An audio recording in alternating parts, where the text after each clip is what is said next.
It's known from multiple dimensions simultaneously that the system that produces happiness, let's say in the founder's sense, produces that emotion in relationship to the observation of movement towards a valued goal. And so you can derive some conclusions from that. The first is that without a goal, there's no happiness by definition, because happiness marks movement towards a valued goal. The next is, well, the higher the goal, the more value there is in the observation of movement towards it. And so out of that, you might ask, well, then what's the highest goal? Because why don't we go for that? Well, then you could say, well, you should do your best for the best. You might say, well, that's just to make me hedonically happy. It's like, well, wait a second, cocaine will work for that, because it actually even activates this system. But what about tomorrow and next week and next month? And so the problem with hedonism as a goal is, first of all, it vanishes when you're suffering. But even failing that, if you're serving yourself hedonically in the narrow sense, it's just about me and my pleasure. It's like, okay, which you? Today's you, tomorrow's you, next week's you, next month's you. What about next year, 5 years from now, 10 years from now? You're going to lead a hedonic and dissolute life, and what are you going to be, a burnt-out shell and a wreck, a dismal wreck in 10 years? Because that's what'll happen. And so if you don't construe yourself as a community stretched out across time, then you're not even serving yourself. And if you do construe yourself as a community stretched across time, then serving other people and serving yourself turn out to be exactly the same thing. I just did a course on the Sermon on the Mount, and Christ, in one of the sections of that sermon, he says to people that you shouldn't lose your saltiness, you shouldn't lose your savor, and you're the salt of the earth, and without that salt, everything loses its flavor. And salt is a preservative, and it's a spice, and that's often conceptualized, that phrase, as referring to the salt of the earth, the solid, reliable types who bear all burdens. But that is not what it means. I looked at a lot of different translations. I talked to a lot of people about that verse, and really what it means is, well, there should be some spiciness and unpredictability and humor about you.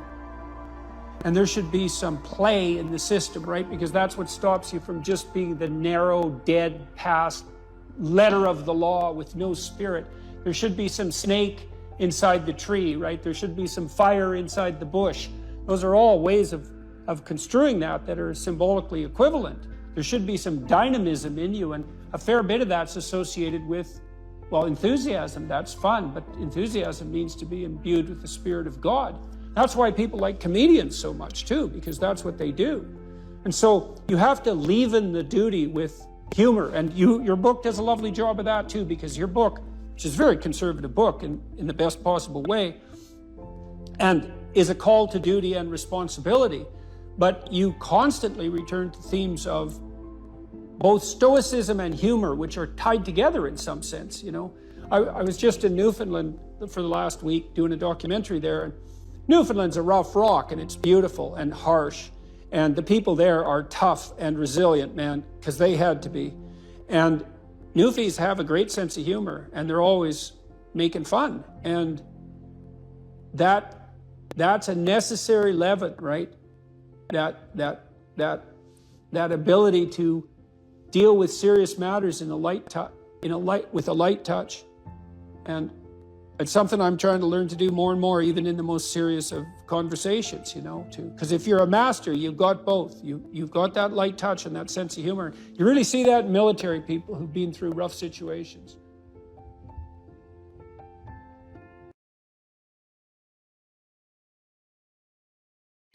I have no direction or goals in my life at the moment. What can I do to regain my compass in life? Well, you talked about that a little bit in your intro. So there's this line in the New Testament, which is kind of mysterious, you might say, but it's really an instruction set. And the line is approximately, knock and the door will open, ask and you will receive, seek and you will find. And you think, well, no way, that can't possibly be true. But it's true if all of that is undertaken seriously. So one of the things that Tammy and I learned to do when we were trying to adjudicate our arguments, and we both tried to abide by that, was like, if I'm upset with her, let's say, it's clearly because she's done something wrong. One of the things that I'm required to do is let her know what my conditions for satisfaction are. It's like, what do I want? And I have to be able to tell her. And I might object, well, if you love me, dear, you know what I want. And people say that to each other all the time, and they should immediately get slapped for that. It's just like, I'm too stupid to know what I want, let alone figure out what you want. You don't even know what you want. So it's good to kind of clue your partner in. Here's what I would, now that doesn't mean once you let the person know that they're necessarily going to deliver it, but they might, especially if you also allow them the luxury of doing it stupidly and badly, at least to begin with. You know, your wife might tell you, when I put some effort into getting ready to go out, I'd like you to say something nice. It's still a bit vague. It's like, okay, dear, exactly what would you like me to say? Well, that's an annoying thing for your wife to have to think through, and it's annoying for you maybe to have to mouth those words, but, you could do it stupid and badly 20 times and maybe get a little expert at it, and by the 100th time, you're like world expert at compliment deliverer, and you can encourage her to pursue her interest in attire, let's say, and why isn't that a good thing for both of you? And so, but that's all dependent on whether or not you're willing to let yourself know what you want. And that's all dependent on whether or not you're willing to ask. And so one of the things you can ask yourself, and this is very useful, is what would your life have to look like in order for it to justify itself to you? And so why would I put it that way? Well, your life is hard. It's full of suffering. It's full of malevolence, for that matter. It's full of malevolent suffering. That's coming for sure. And that's a heavy burden to bear. And you might say, well, it's so heavy that nothing at all could possibly justify it. And I think that's not a productive attitude. I think if you watch your life, you see that there are things that will grip you that do appear to justify the weight of existence. And I think you can commune with yourself, which is a form of thought. It's a form of meditative prayer, but that's a form of thought. And the thought is, what do I want? If I could have what I wanted and needed, what would that look like? And you might say, well, why would I associate thought with meditative prayer? It's like, well, what the hell do you think you're doing when you're thinking, if it isn't praying? It's the same thing. You first of all, you formulate a question. What do I want? And then you ask it. And you might say, well, who are you asking? Well, you're asking yourself. That would be the classic modern answer. It's like, well, if you're the person with the answer, why did you have to formulate the question?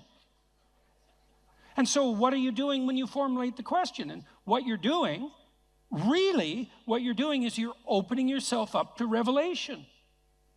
And you might say, revelation from what? And that's a good question, no doubt about it. But in some sense, it's a revelation from the ground of being itself. You ask yourself a question. If I could have what I needed and wanted, what would that look like? You'll get a dream. You'll get a vision. And it comes to you. That's the most accurate way of describing it. It makes itself manifest in the theater of your imagination.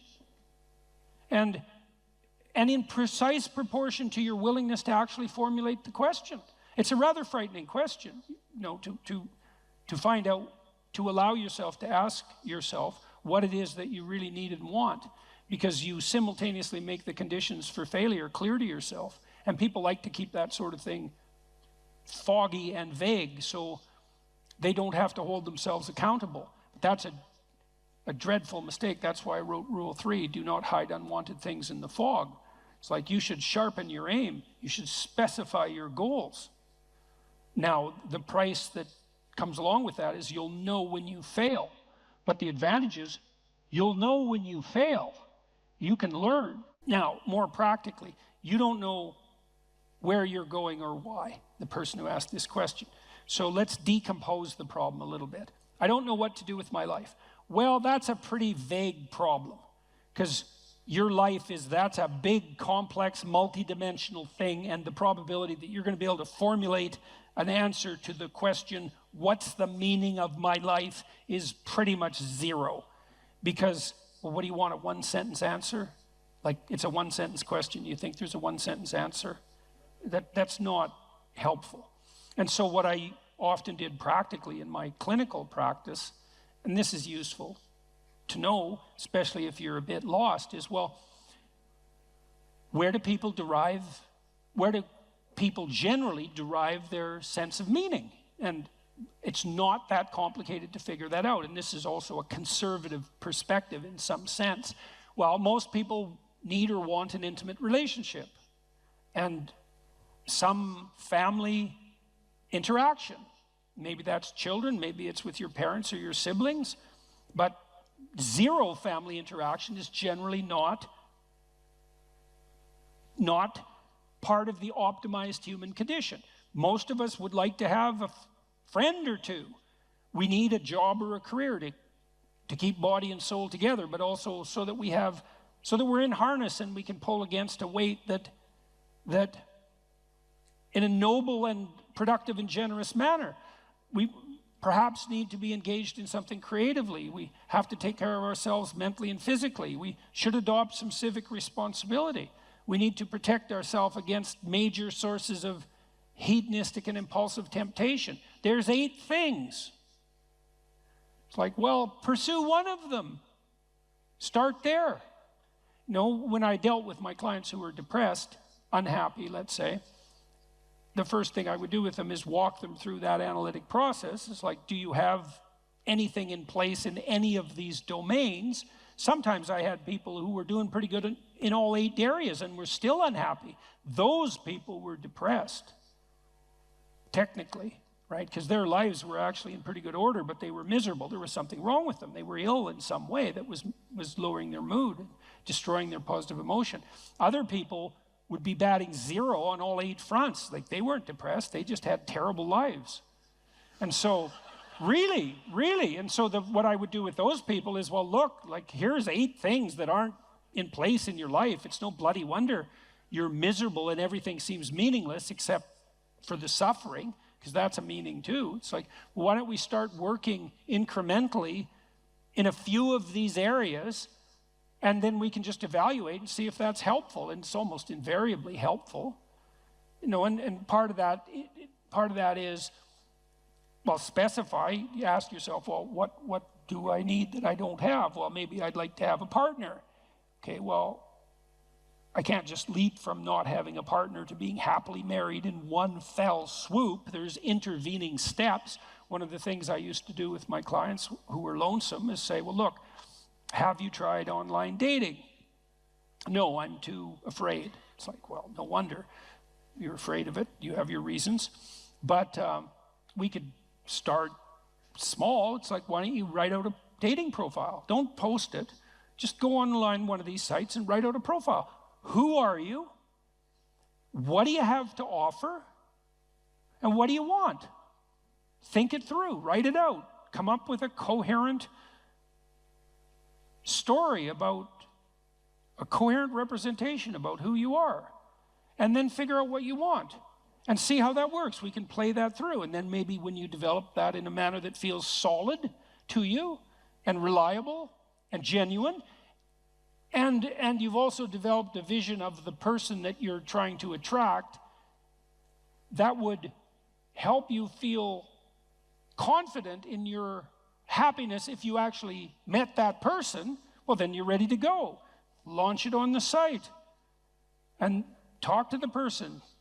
You know, first maybe it's just text, and then maybe it's coffee. And, you know, there's incremental ways of doing this, and you can do that with all of those 8 domains. It's like, get yourself a life. And If you're firing on all cylinders in all 8 dimensions and you're still depressed, and this is a specific answer to the person formulating this question, if you're still unhappy, you should probably go see someone because you're probably sick.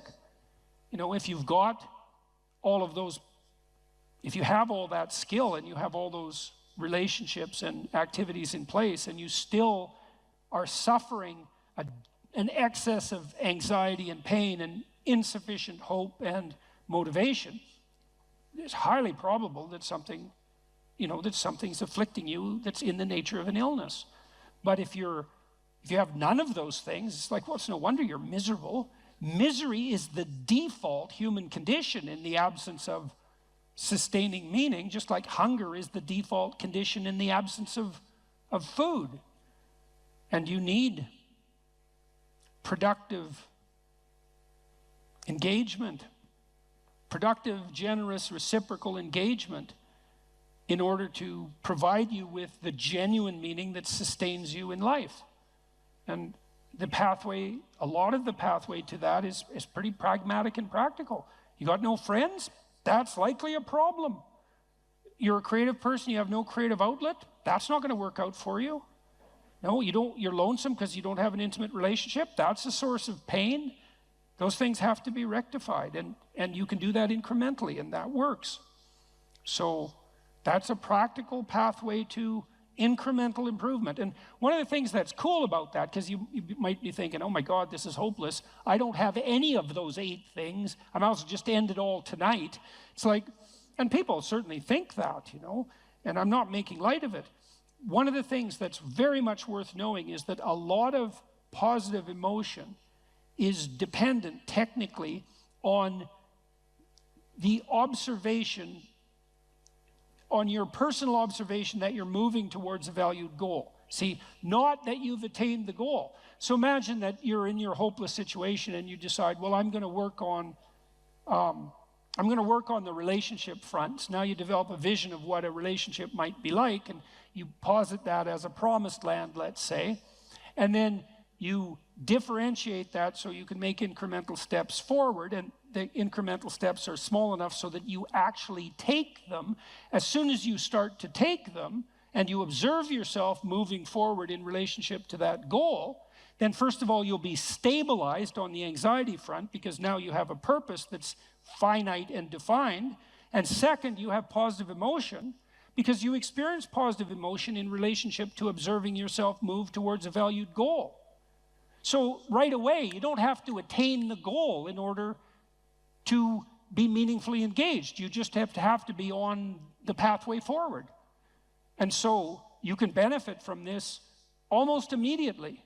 And if you want to do something practical, I have a program online at selfauthoring.com called Future Authoring that helps people develop a vision on these 8 different dimensions, along these 8 different dimensions that I just outlined. And you could go and do that, do it badly, because you're not going to get it perfect anyways, and then get humble enough to make the incremental steps small enough so someone as useless as you might actually do them, and then away you go. And that works out.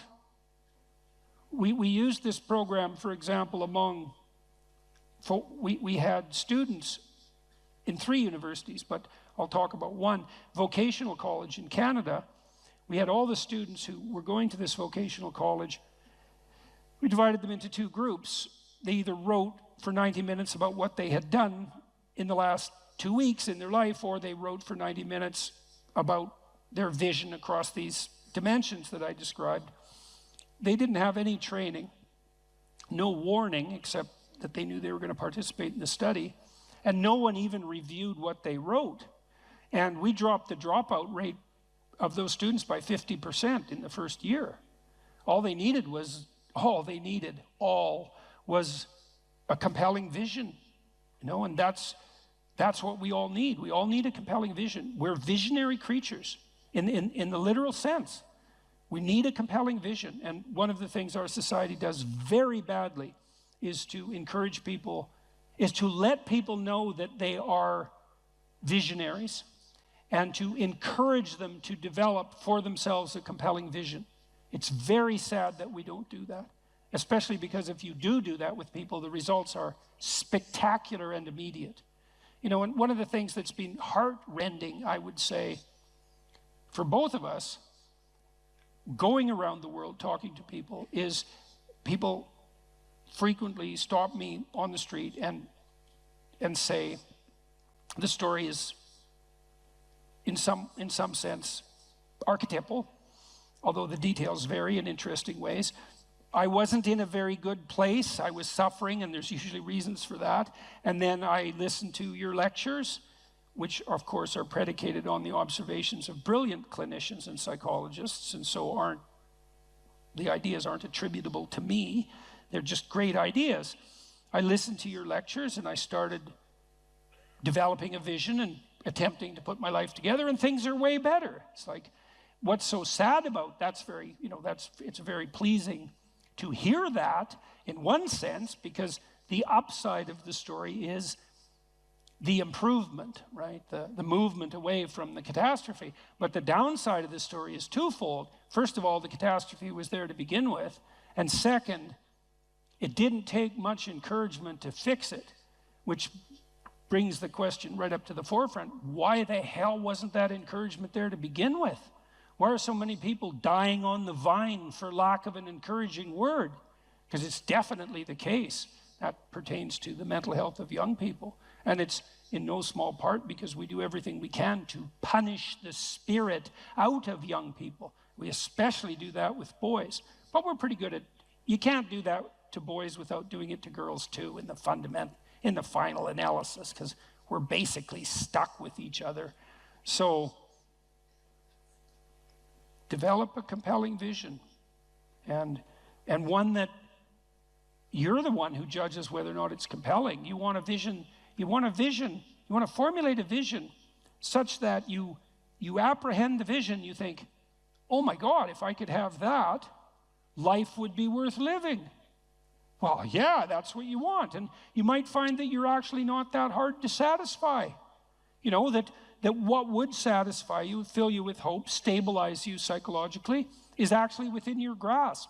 And certainly my experience on the clinical front was that was the case. One of the things I loved about being a clinician, I really loved this, was that generally my clients who were genuinely aiming up, because not all of them were, but most of them were, the ones who were genuinely aiming up made rapid progress. And it was extremely engaging and entertaining to work with them on that. You know, we'd set goals.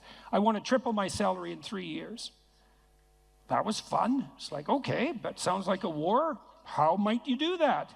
And it was extraordinarily entertaining to plot that out, to strategize about it like it was a full-fledged war, you know, but a war for something positive, and a war that would benefit the person who won and also the people around them. And that's well within your grasp. There's any number of things that are right in front of you that you could radically improve with the right vision, and that would result in radical improvement, and not just for you, but for everybody around you. That's just right there in front of everyone. And it's particularly true if what's around you is pretty dismal, because if what's around you is pretty dismal, there's just no shortage of opportunity for improvement. Might be difficult, but man, there's lots of possibilities sitting there as well. So aim up, get a vision, man, and pursue it. And the more of us that do that, the better things are going to be. And it would be better if they were better than if they were worse. And we're certainly trying to sort that out on the cultural front at the moment. It's like, let's aim up, eh? Because down is very deep hole. And maybe we don't want to blunder into that again. You write in the book, there is no faith and no courage and no sacrifice in doing what is expedient. What do you say to those viewers that don't pursue their dreams and are locked in their careers because they are too afraid to take risks and pursue something meaningful? Well, the first thing I would say is, well, you should be afraid of taking risks and pursuing something meaningful. But you should be more afraid of staying where you are if it's making you miserable. You're paying a price by sitting there being miserable. You might say, well, the devil I know is better than the one I don't. It's like, don't be so sure of that. The clock is ticking. Yeah, and if you're miserable in your job now and you change nothing, in 5 years, you'll be much more miserable and you'll be a lot older. But isn't it a luxury to pursue what is meaningful? Our viewers have mortgages, they have children, Yeah. they have payments and loans. It's Well, a luxury to pursue because we lack the resources. Well, I don't remember now, I'm not talking about what makes you happy. It's a luxury to pursue what makes you happy. It's a moral obligation to pursue what you find meaningful. And that doesn't mean it's easy. It might require sacrifice. If you need to change your job too, let's say you have a family and children and a mortgage, you have responsibilities. You've already picked up those responsibilities. You don't just get to walk away scot-free and say, well, I don't like my job, I quit. That's no strategy. But what you might have to do is you think, well, this job is killing my soul. All right, so what do I have to do about that? Well, I have to look for another job. Well, no one wants to hire me. It's like, okay, maybe you need to educate yourself more. Maybe you need to update your curriculum vitae, your resume. Maybe you need to overcome your fear of being interviewed. Maybe you need to sharpen your social skills. Like, you have to think about these things strategically. If you're going to switch careers, you have to do it like an intelligent, responsible person. That might take you a couple of years of effort to do properly. We're built for struggle, us human beings. We're built to contend with the world. We're built to contend with reality. You want a challenge, and the best way that you can take on a challenge, because a challenge fortifies you. So you don't want to be secure, you want to be strong. And you get strong by taking on optimal challenges. And so you lay out your destiny in the world, and you take the slings and arrows of fate, and you make yourself stronger while you're doing so. And you might fail, and fortune might do you in, but it's your best bet. And, you know, people have extracted unbelievable successes out of catastrophic failures. And I'm not saying that in a naive way. I know perfectly well what happens to people. You know, you're doing fine in life and then you get cancer. And then 6 months later, you're dead. And all the heroism in the world isn't going to save you at that point. But that's not the point. That's not the point. Life is bounded by mortality. But that doesn't mean that you don't get out there and contend. And you develop by contending, and you minimize the net amount of suffering in the world. And that's something, man. That's something to do.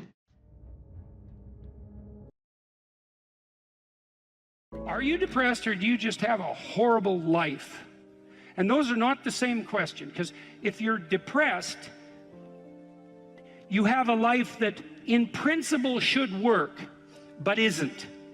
And so you come and say, look, I've got a lot of things going for me. You know, I've got a good job. I've got a good family. My wife loves me. But man, I'm miserable all the time. It's like, okay, well, let's delve into that a bit more deeply. But that kind of sounds like depression. But then you might come and say, well, I'm miserable. I'm suffering. I don't even want to be alive. And then I might ask, well, do you have an intimate partner? Well, no, not really. And I have had a history of catastrophic relationships. Do you have any friends? Well, you know, I have this one person I phone like once every month or so, but other than that, no, I don't really see anyone. Well, do you have any close family? No, my family's pretty fractured. I don't get along with my mom and dad. I don't see my sisters or my siblings much. It's like, well, how about a job, or how about a career, or failing that, a job? It's like, well, I've always kind of been underemployed, and I just lost my job, and you know, that's not going very well, and so on. You can walk through someone's life and you can find out if they're reasonably embedded in a hierarchy of social institutions. And if the answer is no, no intimate partner, no family, no children, no friends, no job, no career, no educational pathway, no engagement in civic responsibility, let's say, no church attendance, no spiritual life, no routine. It's like, well, you're not depressed, you just have a horrible life, multidimensionally. Like, it's no wonder you're depressed. There's nothing in your life that is working. But it's interesting because that's not exactly a diagnosis at the level of the individual.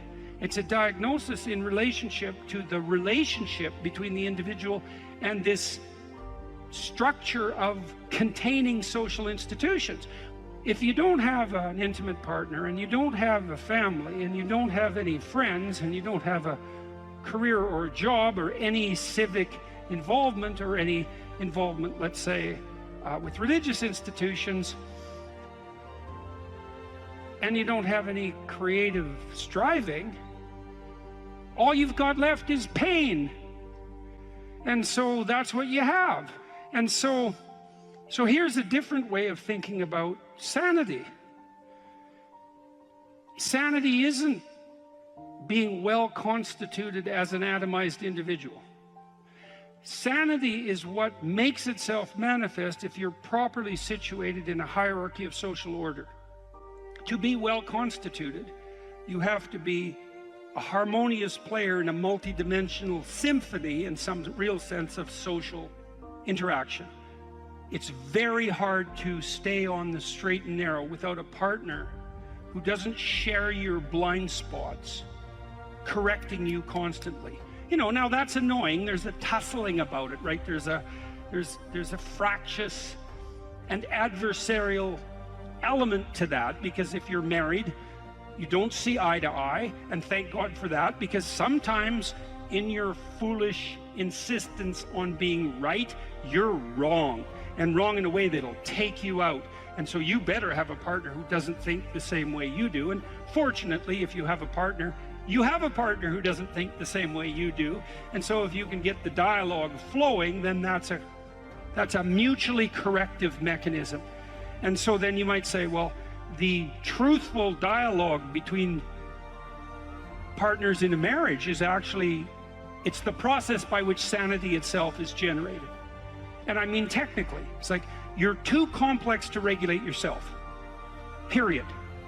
And so you need other people to help you do that. So if you have a wife or a husband, someone who knows you and is there for the long run, they can help, you can help each other find the meaningful path and stay on it. And you can't do that alone. And probably just having a partner isn't enough. You need kids, likely, to keep you sane or to drive you crazy, depending on the nature of your children. Let's say you need family, you need your parents, you need your siblings, you need another community around you that's not merely your wife, because you're so crazy that it takes a village to keep you sane. And so, and then surrounding that more intimate web of kinship, you need friends. And friends keep you sane. Well, how? Well, you have to act in a manner that makes them want to be around you to have friends. And that means that to maintain your friendships, you have to be saner than you really are, right? They have to be able to enjoy their time with you. If you practice forthright and voluntary exposure to that which terrifies and dismays you, it transforms you. And we really know this as psychologists. We even know there's more and more evidence suggesting, for example, that if you imagine you adopt this attitude of voluntary confrontation, that changes you psychophysiologically. So much of the biochemistry of motivation and emotion is transformed when you take a stressor which could be oppressive and paralyze you and cause you to withdraw, and you reverse that and you decide to advance. It's like a different spirit inhabits you. And I mean this physiologically. There's a whole different pattern of being that makes itself manifest in you neurologically and psychophysiologically and pharmacologically. So you take it on as a challenge, right? And that transforms you at a cellular level too, because one of the things we've discovered in recent years is that if you do something new and complex, then that turns on that parts of your DNA that haven't produced proteins before will start producing new proteins and reconstruct you from the cellular level up. So it's a deep transformation, and we have no idea how deep. And again, you could ask yourself, if you didn't withdraw in fear from anything from everything that life threw at you, who could you become? And I would say that's the central religious question in some real deep sense. You know, are more things thrown at us than we can manage? Well, that's a tricky question, because pretty dreadful things are thrown our way. And you might say, well, that's just presents an insuperable barrier to progress. That's not very helpful, because you're alive, here you are, you got these problems to contend with, and if it's an impossible task, then how could you be anything but hopeless and desperate? But then you think, well, wait a second, how would things transform if I took this on as a voluntary adventure? You know, regardless of its scope, and the scope would include unjust suffering, death, and hell. And that's not just some religious or metaphysical vision. It's like, no, you're actually going to have to contend with that in your life, in whatever way those things make themselves manifest to you personally. That's coming, man. And so maybe you better get prepared. And then the question might be, well, what would happen if you got prepared? And the answer might be, you'd be prepared. And I think the religious enterprise in its deepest sense is that process of preparation. And you know, you might want to even push that a bit farther. You might say, well, not only do you want to get prepared for what's coming your way, but you want to be so prepared that when it comes your way, that it doesn't make you bitter and resentful and tempted by the desire to walk the path that would make all of that even worse. And so you might say, well, if you could really face up to what you need to face up to, not only could you turn yourself into someone that could bear the catastrophe of life and exposure to hell, but maybe you could turn yourself into someone who would still do good even while facing those things. Now, that's a pretty noble goal. Let's say there's 10 people in this room and we're all mediocre, but I'm the best of the mediocre people. I now think I'm great. We surround ourselves around people that make us feel great. They tell us what we want to hear. The second we put ourselves amongst the uncommon people, we don't like that feeling, that challenging feeling of that person who's waking up at 3:30 in the morning and say, hey, push your shit on, we're going for a run. We don't like that challenge. We like that person who says, hey, you know what, man, I don't feel good today, man. And they say, oh, it's okay, brother. Take a day off, man, we'll get a pizza and watch the game. We like that. We don't want that motherfuckers like this. Hey, man, no, bro, get your shit on, man. Stop being a punk. We don't want that in our lives. We don't want that person who's constantly challenging our weaknesses. We want that person who's constantly, you know, making us feel nice and good and secure in ours. That's the mediocrity of life. If you work 13% longer hours, you make 40% more money. It's nonlinear. So you think, why is that? Well, imagine you had 10 employees and one of them works an extra 10%. It's not much. Well, how often is that person going to be promoted, assuming you have a clue as a boss? It's like you're going to look at the 10 people and you're going to think, oh, that guy's always here like 45 minutes early. It's like, why don't we give him the promotion? Obviously, right? So these small edges that you can manage like that, work an extra 10% or extra 13%, have non-proportional payoffs. That's part of the Pareto distribution. So get your sleep cycle organized so you get up in the morning. Learn how to do it. No excuses. I'm too tired in the morning. I don't like mornings. Who cares? That's not relevant. It's like discipline yourself so you can manage it. Schedule your meals, because that's a good disciplinary routine. And then learn to use a calendar, like Google Calendar. Most of you, many of you out there, do not use a calendar. Okay, a calendar is not a prison, and it's not a tyrant. Not if you use it properly. A calendar keeps anxiety at bay. It makes sure that you do what you need to do, which is important, because otherwise you fall behind. But if you use it properly, it also helps you plan what you want to do. So I could say, well, lay out your damn calendar and design the days you would like to have. That's what your calendar is for. So you can put in all sorts of things in there you want to do and that would be good for you. And that's a really good way to start being more industrious. Make a plan. You need a plan for 3 years. You need a plan for the next year. You need a plan for the next 6 months. You need a plan for the next 3 months. You need a plan for the week. You need a plan for the day. You need a plan for the hour. All of that. I make lists constantly of what I have to do. And they're like daily, weekly, monthly, yearly. Right now, I can't look out more than about 6 months.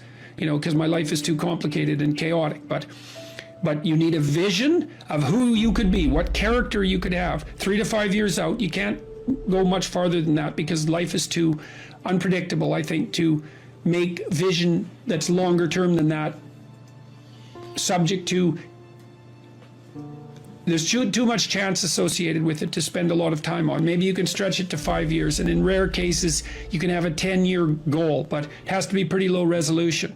But you want plans at all those levels of resolution. You want to write the things down. And because what are you going to do? You're going to stumble around and get what you need?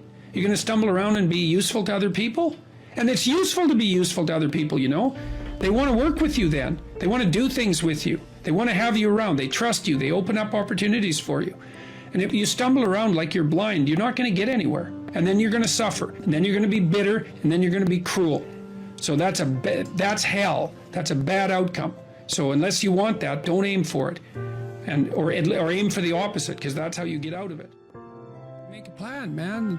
So when I was doing my clinical work, which I did a lot of career work with my clients, both at a beginner level, I would say, like really a beginner level, with people who had no employment whatsoever, no history of employment, who were undereducated and who lacked every skill you could possibly imagine. So these were people who were really in dire straits, up to people who were operating at the top of their profession, but who could still strategize forward. And so, for example, let's say you're at a dead end in your job. Okay, so I don't find my work meaningful. All right, so that's a problem statement. It's like, well, why not? I find the work I do repetitive and boring and without spirit. I have a bad relationship or a neutral relationship with my boss who doesn't know who I am. I have problems with coworkers. All of that needs to be differentiated, right, and analyzed in detail. So we might say, for example, let's say you believe that you're undervalued at work, and maybe you are. What you need to do is you have something to say, and we would have to figure out what it is that you have to say. But it would be some variant of, I'm bringing more value to the table than I am being compensated for, and that's demoralizing me. And it's also not good for you being my boss, because if I'm actually more valuable than is being recognized, then the fact that you're not valuing me properly means that I will become demoralized, I won't work properly, and you won't get the best out of me.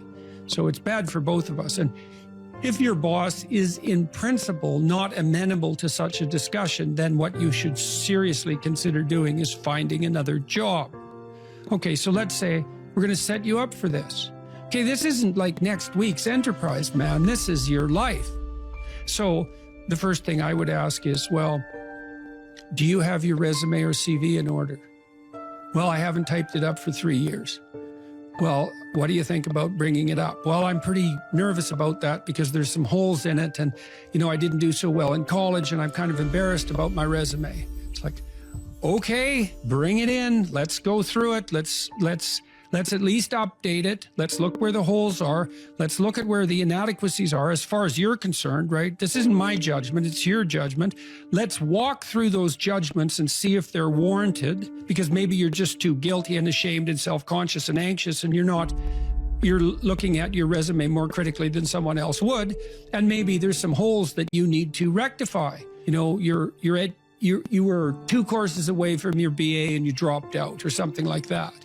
Well, maybe we need 6 months to address that. And at least, even if you can't be fully educated, you could be taking some courses online. And so when you went to a new job interview and they said, what about this hole? You'd say, well, I came to terms with that 6 months ago, and in an effort to rectify it, I'm taking the following courses, and here's my plan for completion. That's a really good answer. And anyone with any sense who's interviewing will accept that as an indication that although you're not perfect, and who is, that you have a good plan and that you've thought it through. Like, that's the kind of answer that in all likelihood will cement your candidacy for the position. Okay, so now you're going to go to your boss. Well, you have to have your CV and your resume in order, and you have to be able to stand on it solidly, and which at least means that you're prepared to address the inadequacies in a credible, realistic, believable, and truthful manner. All right, now what you do is apply for like 10 jobs. You don't have to take them. But maybe you have to go to an interview or 2 or 3 or 4, and maybe there's a bunch of opportunities out there for you that you didn't even know about. And maybe someone offers you a job. And so now you can go to your boss and say, here's the situation I'm in here at work.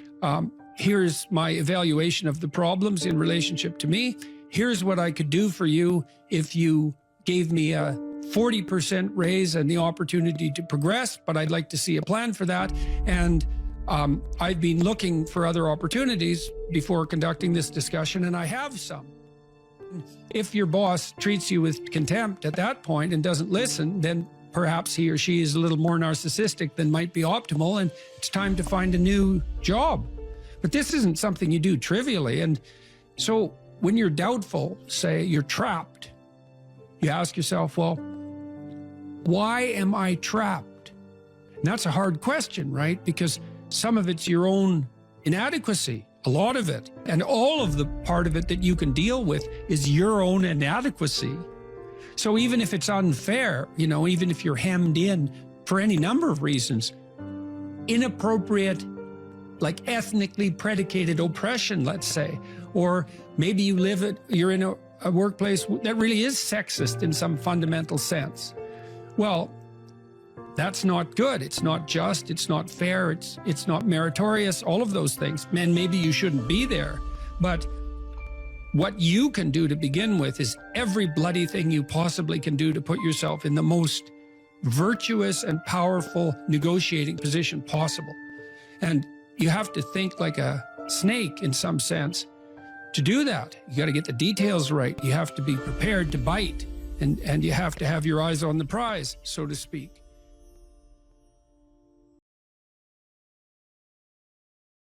What I learned to do, I think, was to stop saying things that made me weak. I mean, I'm still trying to do that because I'm always feeling when I talk whether or not the words that I'm saying are either making me align or making me come apart. I think alignment is the right way of conceptualizing it, because I think if you say things that are as true as you can say them, let's say, then they come out of the depths inside of you. Because we don't know where thoughts come from. We don't know how far down into your substructure the thoughts emerge. We don't know what processes of physiological alignment are necessary for you to speak from the core of your being. We don't understand any of that. We don't even conceptualize that, but I believe that you can feel that. I decided that I would start practicing not saying things that would make me weak. And what happened was that I had to stop saying almost everything that I was saying. I would say 95% of it. It's a hell of a shock to wake up and realize that, and you might think, well, do you really want all of that to burn off? It's like, well, there's nothing left but a little husk, 5% of you. It's like, well, if that 5% is solid, then maybe that's exactly what you want to have happen. The issue is there are times in your life where you know that the thing that you're saying is not true. It's a deception. It's a lie of some sort, and you're using it to manipulate yourself or another person or the world. And you're also fully possessed of the idea that you can get away with it. Where are you once you destroy your own ideal? What's left for you? There's nowhere to go. There's no up. And when there's no up, there's a lot of down. If you destroy your own ideal, which you do with jealousy and resentment and the desire to pull down people who you would like to be, let's say, then you end up in a situation that's indistinguishable from hell. Your moral degeneration contributes in no small way to the degeneration of the entire cosmos. Stop cheating at whatever game it is that you've chosen to play. That's a good start, and that'll straighten out your life. Just exactly what are your motives? If you're not doing something important with your life, maybe you're prone to cause trouble just because you don't have anything better to do. Because at least trouble is more interesting than boring. And so if you're not doing something, if you're not pushing yourself to the limits of your capacity, then you have plenty of leftover willpower, energy, and resources to devote to causing interesting trouble.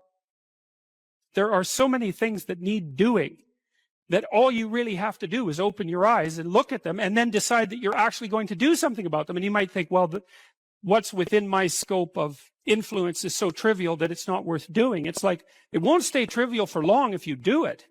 Not at all. And I don't think it's trivial to begin with. I really don't believe that anything done right is trivial.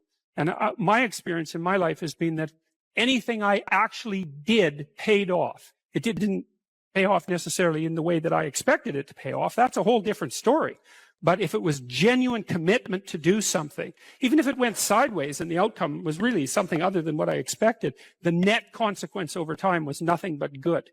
So every new frontier that can be conquered is an advance forward, and there's no shortage of frontier because we're surrounded by the unknown. We're surrounded by our own ignorance, and that's the secret to proper being. If you're interested in life, if you're interested in proper being, and you're disinclined to produce any more suffering than necessary, then you want to know how to conduct yourself when the catastrophe comes so that you have a reasonable possibility of moving through it. If you dare to do the most difficult thing that you can conceptualize, your life will work out better than it will if you do anything else. Well, how are you going to find out if that's true? Well, it's a Kierkegaardian leap of faith. There's no way you're going to find out whether or not that's true unless you do it. So no one can tell you either. You have to be all in this game.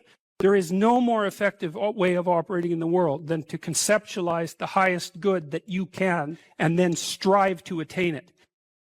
There's no better pathway to self-realization and the ennoblement of being than to posit the highest good that you can conceive of and commit yourself to it. You can take whatever job you have and you can make it a real nice little piece of absolute misery. Or you can act like a civilized human being and notice that no matter where you are, there's a richness and a complexity that's completely inexhaustible right at hand. And then you can take that seriously and you can say, well, I can make it a lot better if I want to. I can get along properly with my coworkers and not gossip behind their back, and I can treat my customers properly. And if an opportunity comes my way, I can take it and I can see what happens. Sit on your bed one day and ask yourself, what remarkably stupid things am I doing on a regular basis to absolutely screw up my life?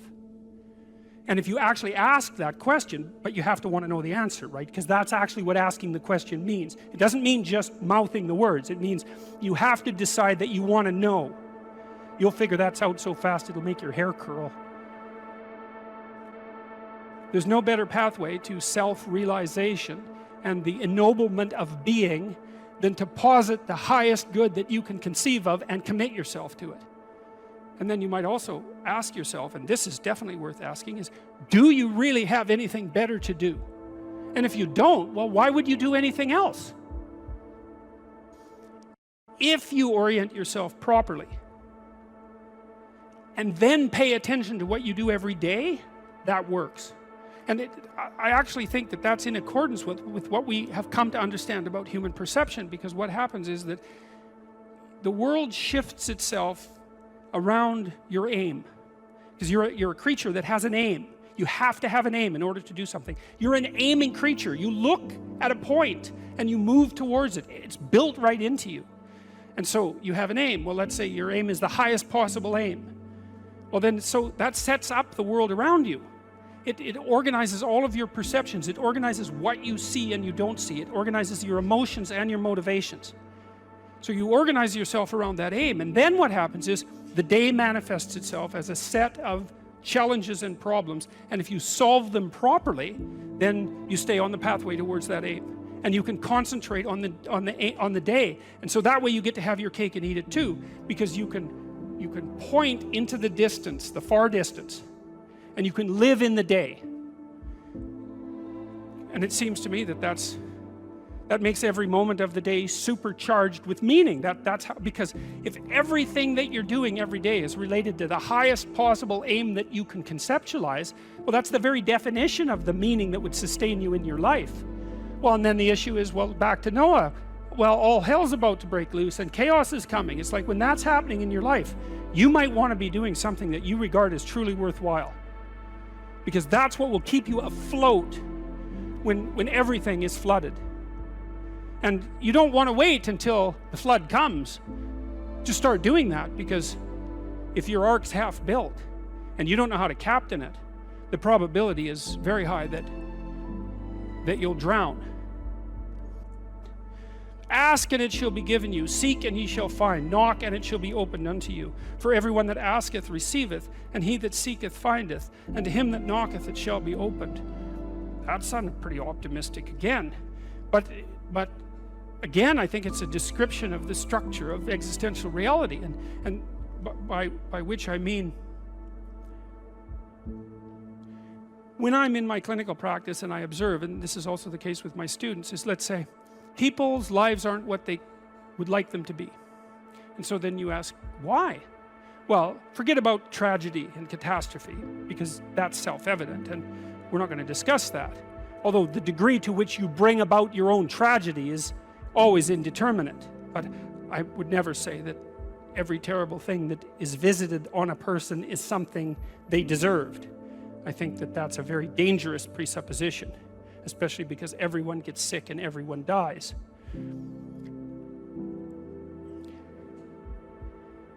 But one of the main reasons that people don't get what they want is because they don't actually figure out what it is. And the probability that you're going to get what would be good for you, let's say, which would even be better than what you want, right? Because, you know, you might be wrong about what you want easily, but maybe you could get what would really be good for you. Well, why don't you? Well, because you don't try. You don't think, okay, here's what I would like if I could have it. And I don't mean in a way that you manipulate the world to force it to deliver you goods for status or something like that. That isn't what I mean. I mean something like, imagine that you were taking care of yourself like you were someone you actually cared for. And then you thought, okay, I'm caring for this person. I would like things to go as well for them as possible. What would their life have to be like in order for that to be the case? Well, people don't do that. They don't sit down and think, all right, you know, let's figure it out. You've got a life. It's hard, obviously. It's like 3 years from now, you can have what you need. You got to be careful about it. You can't have everything. You can have what would be good for you, but you have to figure out what it is, and then you have to aim at it.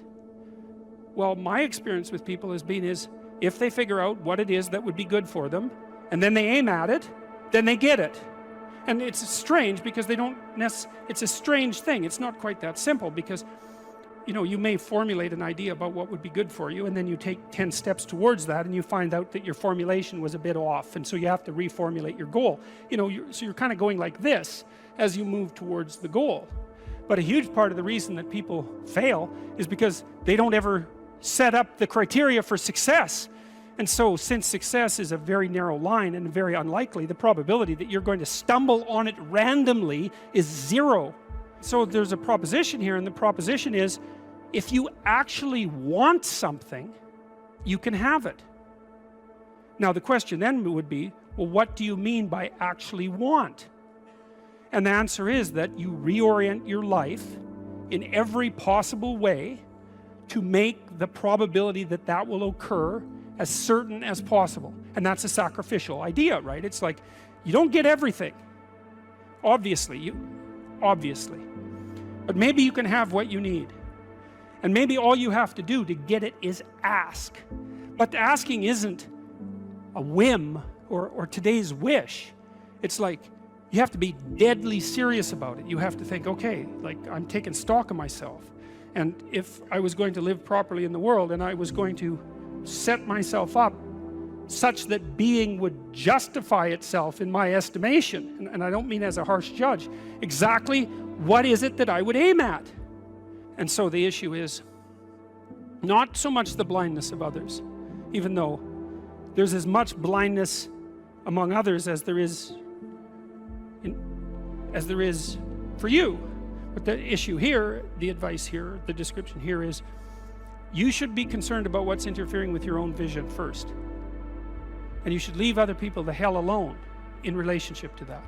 And so if your mode of being in the world is, if you would just act better, things would improve for me, or if you identify the evil and the catastrophe as something that's outside, that someone else needs to fix, or that someone else is responsible for, then you're not going to fix that. And you're going to remain blind to the things that you're doing and not doing that make things not go well. And so it's just better to think, all right, I'm probably blind in many, many ways. And maybe there are some ways that I could rectify that, because it's highly probable that you're blind in all sorts of ways. I mean, in fact, it's virtually certain. And so it's just more useful to think, how is it that I'm wrong in this situation?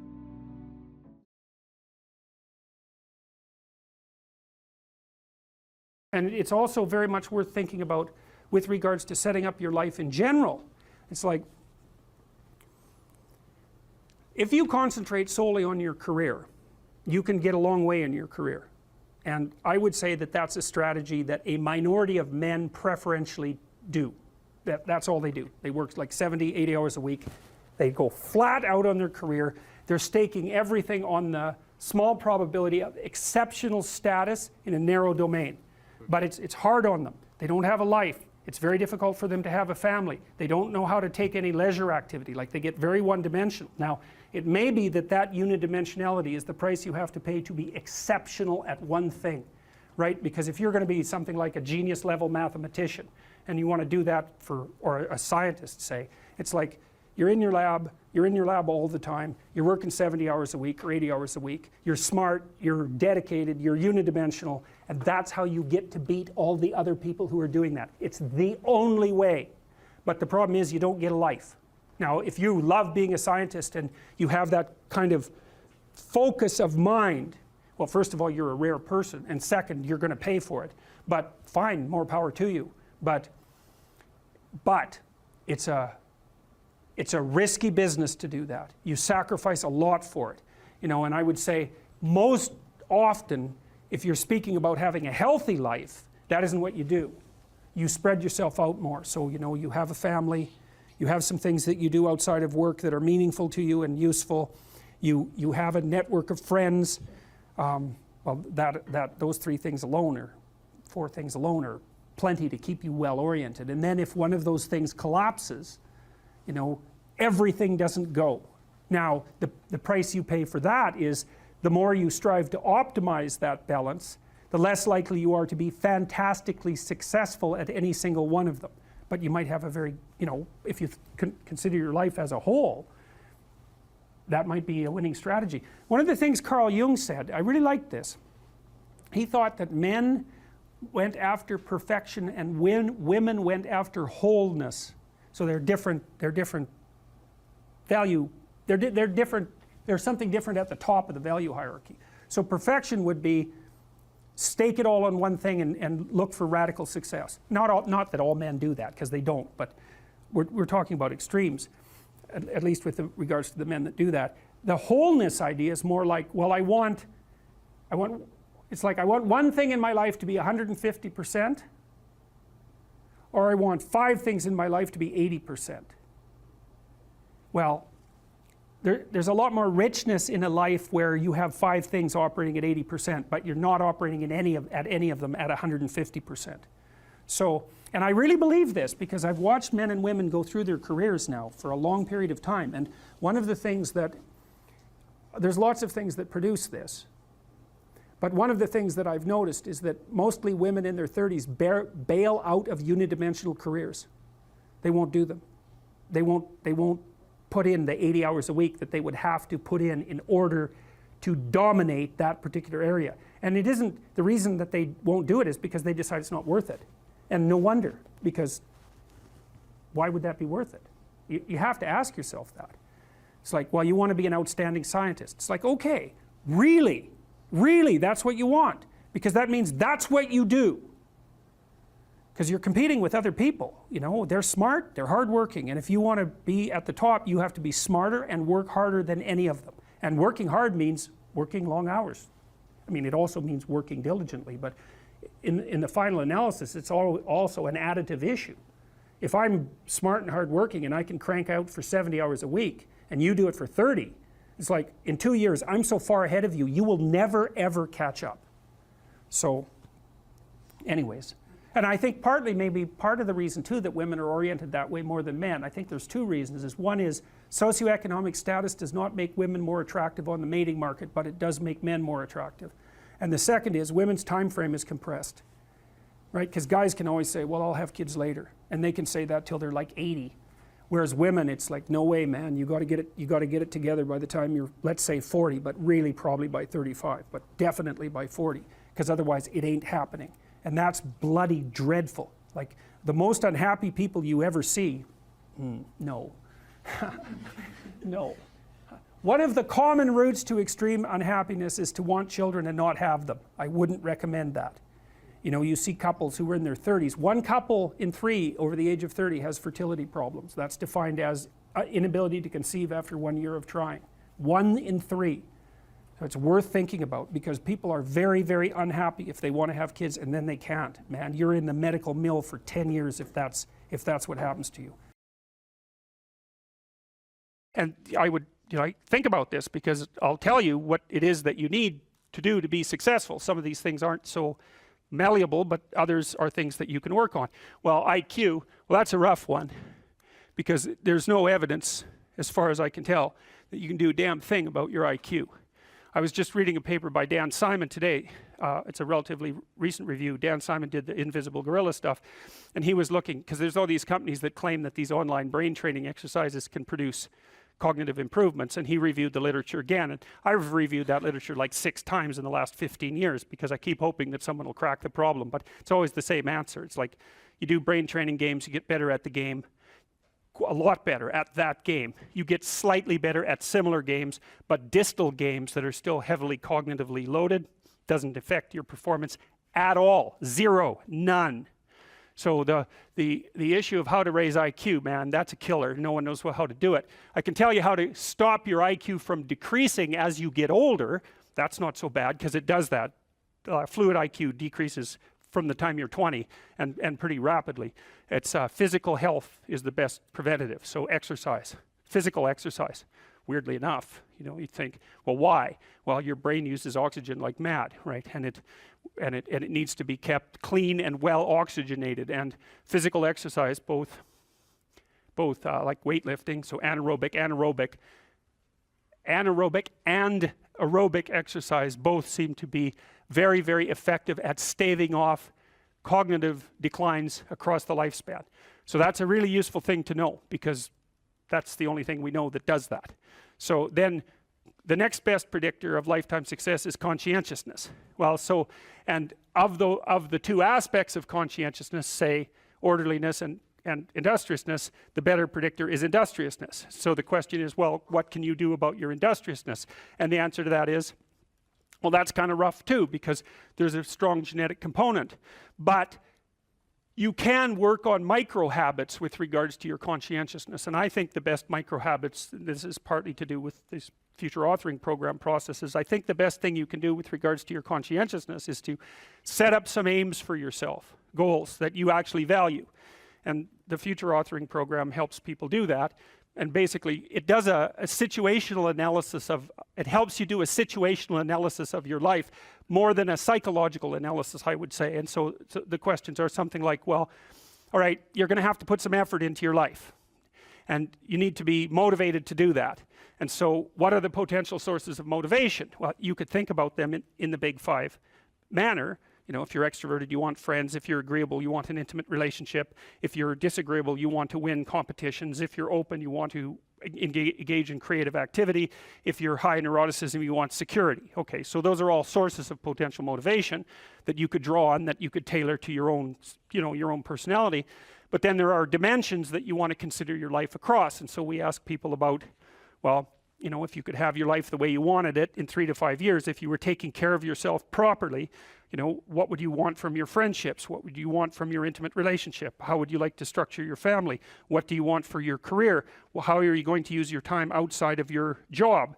And how are you going to regulate your mental and physical health, and maybe also your drug and alcohol use? Because that's a good place to auger down, because alcoholism, for example, wipes out, 5 to 10% of people. So you want to keep that under control. And then And then, so maybe, you develop a vision of what you would like your life to be, and that associates the goal, once the goal is established, and then you break down the goal into micro processes that you can implement. The micro processes become rewarding in proportion, in relation to their causal association with the goal, and that tangles in your incentive reward system. We talked about the dopaminergic incentive reward system, and that's the thing that keeps you moving forward. And the way it works is that it works better if it produces positive emotion when it can see you moving towards a valued goal. Okay, well, what's the implication of that? Better have a valued goal, because otherwise you can't get any positive motivation working out. And so the more valuable the goal, in principle, the more the micro processes associated with that goal start to take on a positive charge. And so what that means is, well, you get up in the morning and you're excited about the day, you're ready to go. And so as far as I can tell, what you do is you specify your long-term ideal. Maybe you also specify a place you want to stay the hell away from, so that you're terrified to fail as well as excited about succeeding, because that's also useful. You specify your goal. You do that in some sense as a unique individual. You want to specify goals that make you say, oh, if that could happen as a consequence of my efforts, it would clearly be worthwhile. Because the question always is, why do something? Because doing nothing is easy. You just sit there and you don't do anything. That's real easy. The question is, why would you ever do anything? And the answer to that has to be because you've determined by some means that it's worthwhile. And then the next question might be, well, where should you look for worthwhile things? And one would be, well, you could consult your own temperament. And the other would be, well, you kind of look at what it is that people accrue that's valuable across the lifespan.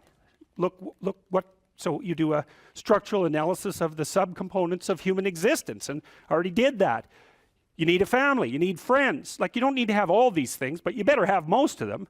Family, friends, career, educational goals, plans for, time outside of work, attention to your mental and physical health, etc. That's what life is about. And if you don't have any of those things, well, then all you've got left is misery and suffering. So that's a bad deal for you. So once you set up that goal structure, let's say, and that's really in many ways that's what you should be doing at university. That's exactly what you should be doing, is trying to figure out who it is that you're trying to be, right? And you aim at that, and then you use everything you learn as a means of building that person that you want to be. And I really mean want to be. I don't mean should be, even those things are going to overlap. And it's important to distinguish between those, because that's partly, and this is back down to the micro routine analysis. So if I was saying, well, you're going to try to make yourself more industrious. Okay, number one, specify your damn goals, because how are you going to hit something if you don't know what it is? That isn't going to happen. And often people won't specify their goals too, because they don't like to specify conditions for failure. So if you keep yourself all vague and foggy, which is real easy, because that's just a matter of not doing as well, then you don't know when you fail. And people might say, well, I really don't want to know when I fail, because that's painful. So I'll keep myself blind about when I fail. That's fine, except you'll fail all the time then. You just won't know it until you've failed so badly that you're done. And that can easily happen by the time you're 40. So I would recommend that you don't let that happen. So that's willful blindness, right? You could have known, but you chose not to. Okay, so once you get your goal structure set up, you think, okay, if I could have this life, it looks like that might be worth living, despite the fact that it's going to be, anxiety provoking and threatening, and there's going to be some suffering and loss involved and all of that. Obviously, the goal is to have a vision for your life such that, all things considered, that justifies your effort. Okay, so then what do? Well, then you turn down to the micro routines. It's like, okay, well, this is what I'm aiming for. How does that instantiate itself day to day, week to week, month to month? And that's where something like a schedule can be unbelievably useful. Google Calendar. It's like, make a damn schedule and stick to it. Okay, so what's the rule with the schedule? It's not a bloody prison. That's the first thing that people do wrong. They say, well, I don't like to follow a schedule. Well, it's like, well, what kind of schedule are you setting up? Well, I have to do this, then I have to do this, then I have to do this, and then I just go play video games, because who wants to do all these things that I have to do? It's like, wrong. Set the damn schedule up so that you have the day you want. That's the trick. It's like, okay, I've got tomorrow. If I was going to set it up so it was the best possible day I could have, practically speaking, what would it look like? Well, then you schedule that, and obviously there's a bit of responsibility that's going to go along with that, because if you have any sense, one of the things that you're going to insist upon is that at the end of the day, you're not in worse shape than you were than at the beginning of the day, right? Because that's a stupid day. If you have a bunch of those in a row, you just dig, you dig yourself a hole and then you bury yourself in it. It's like, sorry, that's just not a good strategy. It's a bad strategy. So maybe 20% of your day has to be responsibility and obligation, or maybe it's more than that, depending on how far behind you are. But even that, you can ask yourself, okay, well, I've got these responsibilities. I have to schedule the damn things in. What's the right ratio of responsibility to reward? And you can ask yourself that, just like you'd negotiate with someone who is working for you. It's like, okay, you got to work tomorrow. Okay, so I want you to work tomorrow. And you might say, okay, well, what are you going to do for me that makes it likely that I'll work for you? Well, you could ask yourself that, So maybe you do an hour of responsibility and then you play a video game for 15 minutes. I don't know, whatever turns your crank, man. But, you have to negotiate with yourself and not tyrannize yourself. Like you're negotiating with someone that you care for, that you would like to be productive and have a good life. And that's how you make the schedule. It's like, and then you look at the day and you think, well, if I had that day, that'd be good. Great. And you're useless and horrible, so you'll probably only hit it with about 70% accuracy, but that beats the hell out of 0, right? And if you hit it even with 50% accuracy, another rule is, well, aim for 51% the next week, or 50.5% for God's sake, or because you're going to hit that position where things start to loop back positively and spiral you upward. And so that's one way that you can work on your conscientiousness, is plan a life you'd like to have. And you do that partly by referring to social norms. That's more or less rescuing your father from the belly of the whale. But the other way you do that is by having a little conversation with yourself about, as if you don't really know who you are, because you know what you're like. You won't do what you're told. You won't do what you tell yourself to do. You must have noticed that. It's like you're a bad employee and a worse boss, and both of those work for you. You don't know what you want to do, and then when you tell yourself what to do, you don't do it anyways. You should fire yourself and find someone else to be. Why? I was at the Modern Art Museum of Art in New York. I'm afraid I don't remember which one, unfortunately, but I was in this amazing room. It had all these priceless paintings from the late Renaissance hanging in it.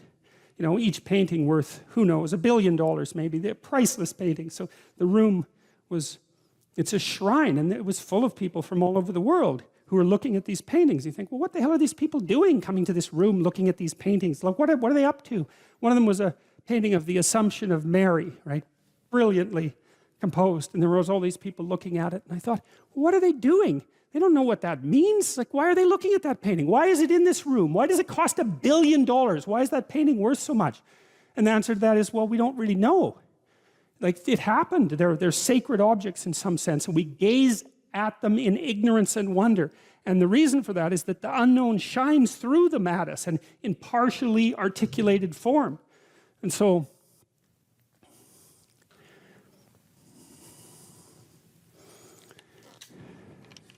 well, that's the role of art. And that's the role of artists, And real artists are contending with the unknown, right? And they're possessed by it. They have a personality trait, openness, that makes them do that. They can't even help it. And I've had lots of creative people in my clinical practice, and I can tell you the worst thing for creative people is to not be creative, because they just die.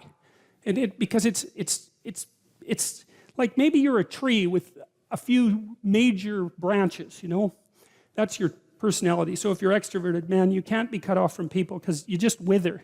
And if you're agreeable, you have to be in an intimate relationship or you die, And if you're conscientious, man, and you're unemployed, you're just going to eat yourself up, because you have to have a duty and you have to carry a load, because you just can't stand it otherwise. And open people have to be creative. They have to be, because otherwise they die. They don't have any vitality. And so they're cursed with the necessity of putting a foot out into the unknown and making sense of it. And then they're also cursed with the necessity of trying to make a living while they're doing that, which they can't, because you can't. It's almost impossible to monetize creative action, as many of you who are creative will no doubt find out. It's very, very frustrating. It's not that creative action is without value, right? Because the creative people are entrepreneurs, and the creative people revitalize cities, and the creative people make things magnificent and beautiful. You think about what's happened in Europe over the last 1,000 years, say 2,000 years, this amazing, unbelievable collaboration to make things so beautiful that they're jaw-dropping when you walk into them. And you think about the economic value of that, right? I mean, I think it's either France or Spain that's the most visited country in the world. It's one of those two. I think there's more tourists in France than there are people most of the time. And part of the reason for that is it's just so damn beautiful. You just can't stand it. And you think, what's the economic value of that? It's absolutely incalculable. And what's interesting too is that you build that beauty in, and then the farther away you get from it in time, the more valuable it becomes, right? Instead of decaying, it has exactly the opposite effect. Its value magnifies. And one of the things that I'm deeply ashamed of as a Canadian is that our sense of beauty is so underdeveloped. We're so primitive. It's not even primitive, that's the wrong word, because, you know, I don't know what it is. It's second rate. It's second rate at least. It's terror too, because people are afraid of beauty. But the idea that art is, the conservatives really have a problem with this in particular, because conservative people tend not to be that creative. And it's a mystery by temperament. It's a mystery to me, because they should be concerned with economic development, and beauty is so unbelievably crucial to economic development that it just yells out at you, you know. So anyway, so that's what artists are doing. And so one of the things I would say is buy a damn piece of art, you know. Find one that really speaks to you, and buy a piece of art, because you invite that into your life, and it's a look out if you do it. If it's a real piece of art, because you'll also get a little introduction to the artist, and then that'll seep into your life, and that'll change things like mad. But it's unbelievably worth it, because it opens your eyes to the domain of the transcendent. That's the right way of thinking about it. A real piece of art is a window into the transcendent. That's what it is. And you need that in your life, because you're finite and limited and bounded, right, by your ignorance and your lack of knowing. And unless you can make a connection to the transcendent, then you don't have the strength to prevail. And that's part of the covenant. That's part of the covenant with God. And you can see that, because you look at these magnificent cathedrals that our civilization built over the centuries. You know, some of those, they're still building the Sagrada Familia in Barcelona, right? And it's an amazing building. I think it's going to take them like 300 years to build that. You know, people in the Middle Ages, they'd start building a cathedral and they think, we'll be done this in 300 years. You know, imagine the vision that it took to invest in something like that. We look at quarterly reports. We can't think 300 years into the future to build something of that kind of remarkable, what? Those cathedrals are so, they're perfect, they're trees first, right? They're a forest, right? The Gothic cathedrals, they're a forest, and the sun is shining through the branches. That's the stained glass, and they're the perfect balance of light and structure, because they're representing something about the proper structure of being, which is something like the proper balance between light and structure. And they represent like the sacred tragedy of mankind. That's why they're in the shape of a cross, and they're open to the sky. That's why they have a dome, and they're full of gold so that it glitters, because that's like the city of God, you know. And you can see that integral to our culture is the idea that beauty is one pathway towards God. And if you can't find another pathway, then why don't you use beauty? I'm sure most of you do that with music, because music is the one thing that modern people can't be cynical about. Thank God for that. And I've been fascinated by music because of that. It speaks meaning to people, right? Even nihilistic punk rockers are so damn engaged with their music that they can hardly stand it. And you can knock on them and say, look, you know, you're having a transcendent religious experience, and they'll just tell you to fuck off, because that's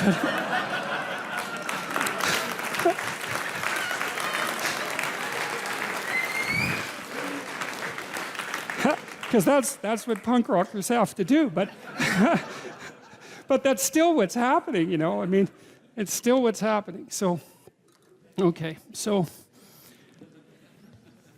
I got into all that because I was talking about the Bible as literature, you know, and trying to lay out, because we need in our culture to justify the arts.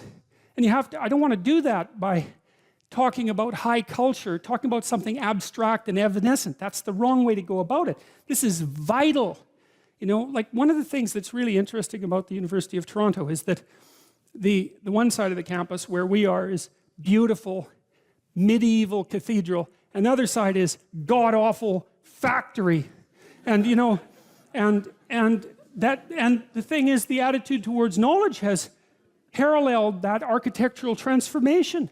You know, at one point, the humanities, let's say, were a sacred endeavor, and so was the art of being educated in the university, and that's turned into like mass factory, and that's reflected in the architecture. This isn't accidental. None of this happens by random chance, you know. It's not like there's a conspiracy or anything, because there isn't, but that doesn't mean that these things aren't tangled together. And the loss of beauty in the universities is a catastrophe, because without that beauty, there's no call to higher being. You know, this is also why, you know, I've mentioned to people that they should clean up their rooms.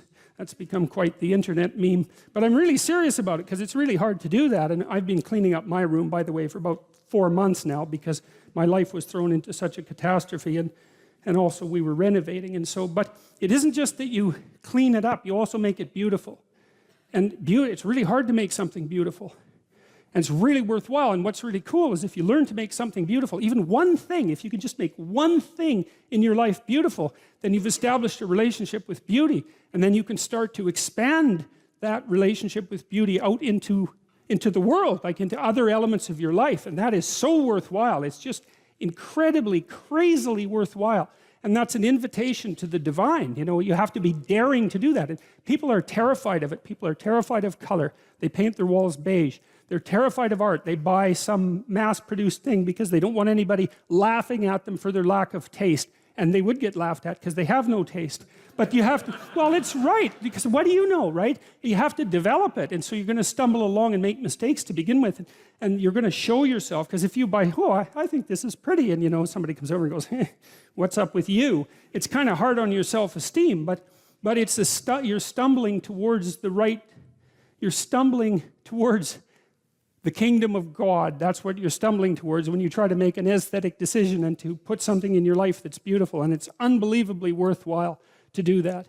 And you have to steer clear of the frauds and the con artists and all of that. And art is full of that, of course, because it's difficult to distinguish between the real thing and the fraud, but it's unbelievably worthwhile. And so back to literature.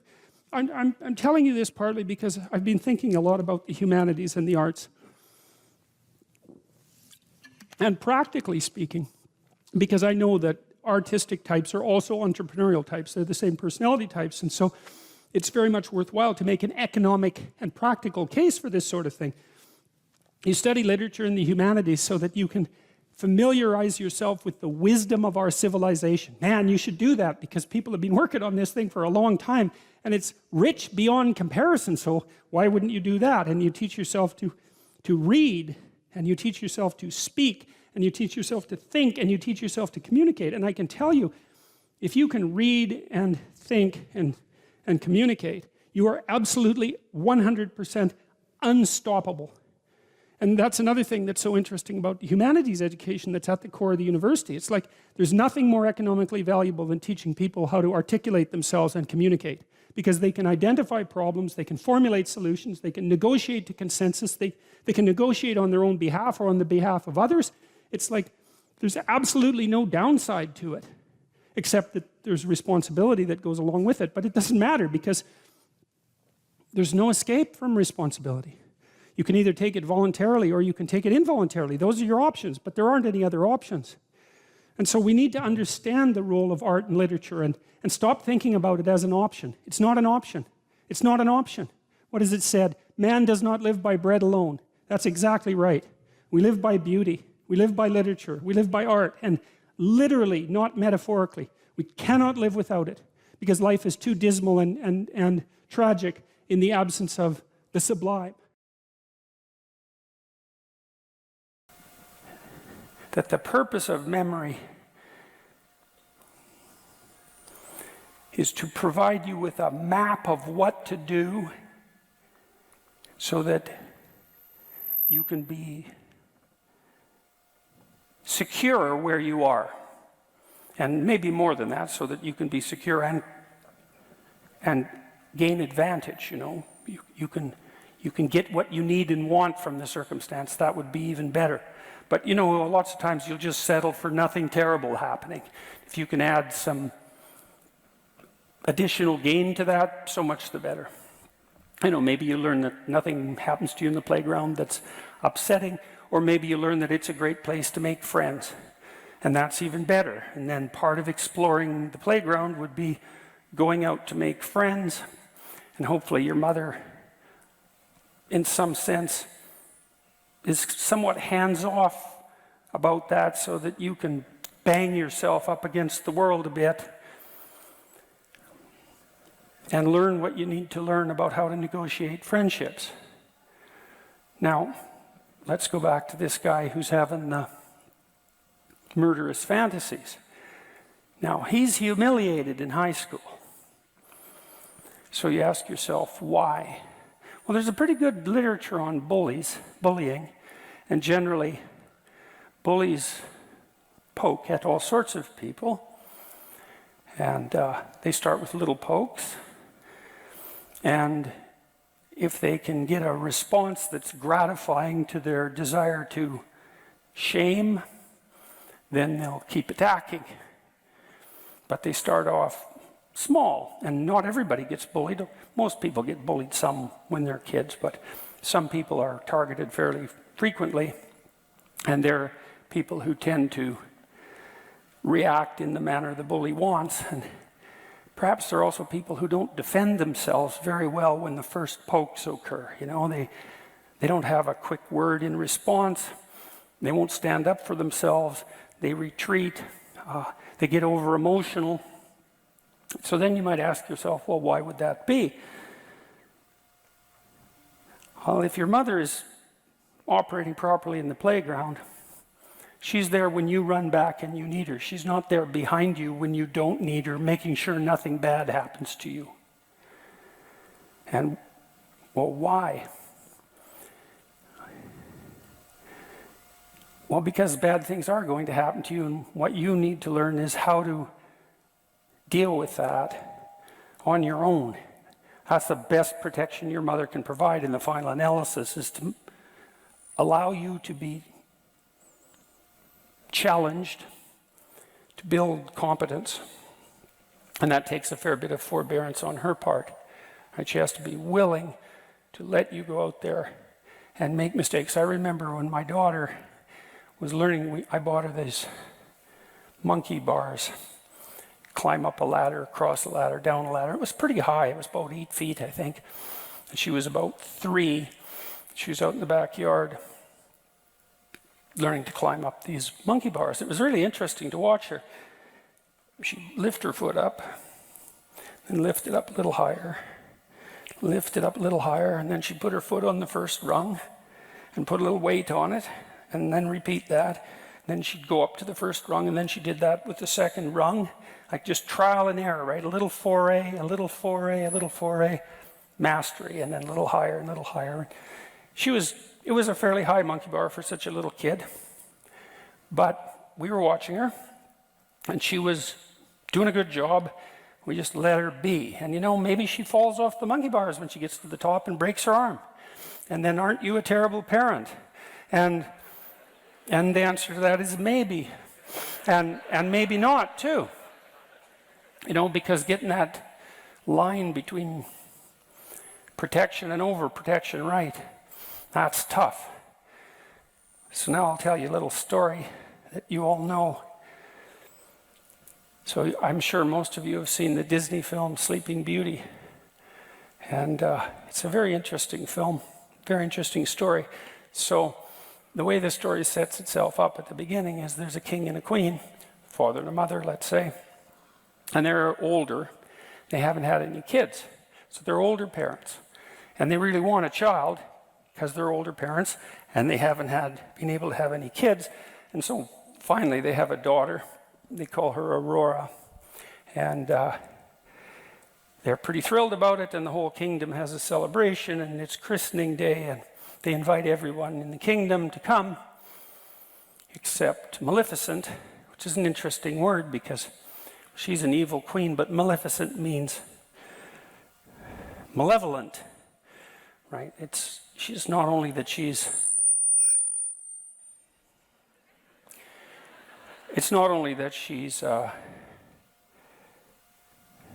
Mother Nature, in the negative guise.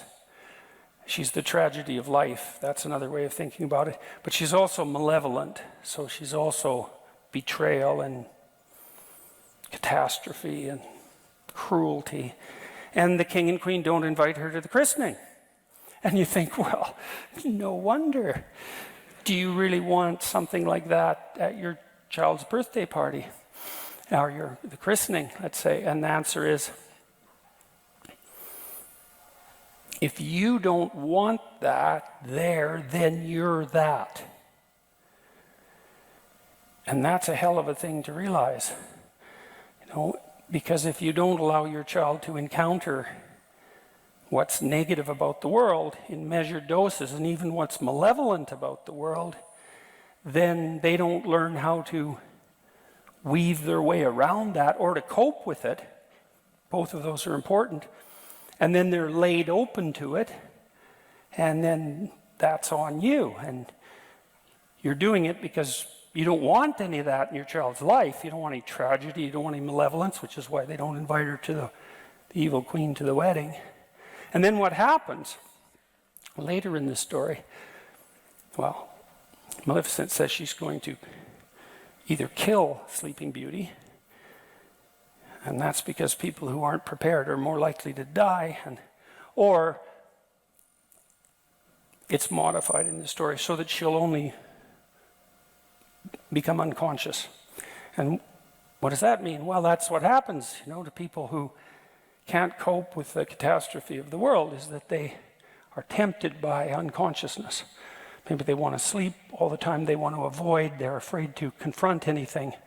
Right? They want to shrink back instead of advancing forward. And to advance forward, in some sense, is to advance forward with full consciousness and courage, and to shrink back is to wish for unconsciousness and maybe even death. And so when Sleeping Beauty hits puberty, she falls in love instantly with some guy she meets in the forest, which is not really something to be recommended. And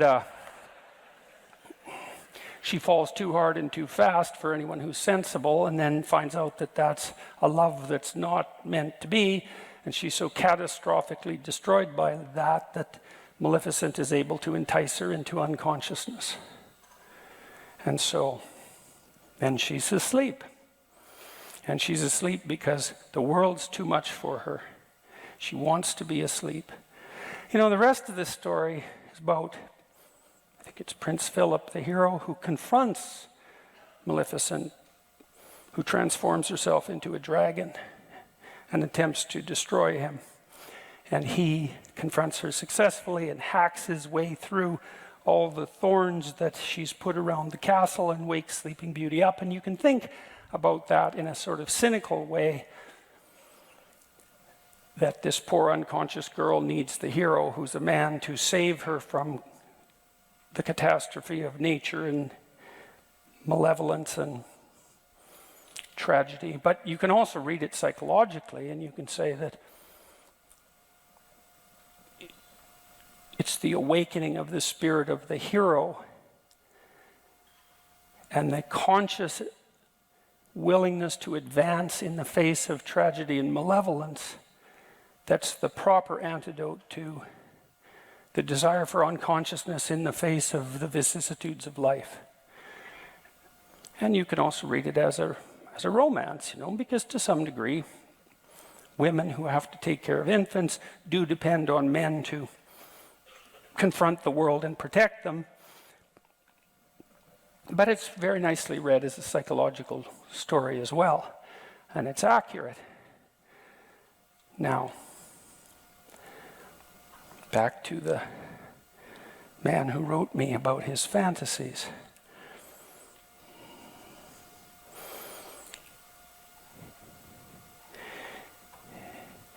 The parts of his brain that are bringing mind, psyche, that are bringing those memories of being humiliated back are part of an alarm system. It's the same alarm system that tells you when something unexplored is dangerous. And if you're in a social situation, and the consequence of being in this situation is that you're being humiliated and undermined, then obviously you haven't mapped out that situation very well. Now, there might be all sorts of reasons, and some of them might not be your fault, but it doesn't really matter as far as these alarm systems are concerned, because all they're concerned about is the fact that you don't know what to do when you're in that situation, and that's not good for you, and you can't forget it. And the reason you can't forget it is, what if you're in that situation again? And so the alarm system says, well, what if you're in that situation again? What if you're in that situation again? What if you're in that situation again? And often traumatic memories are repetitive for people. They can't get them out of their minds, and then they try to avoid them.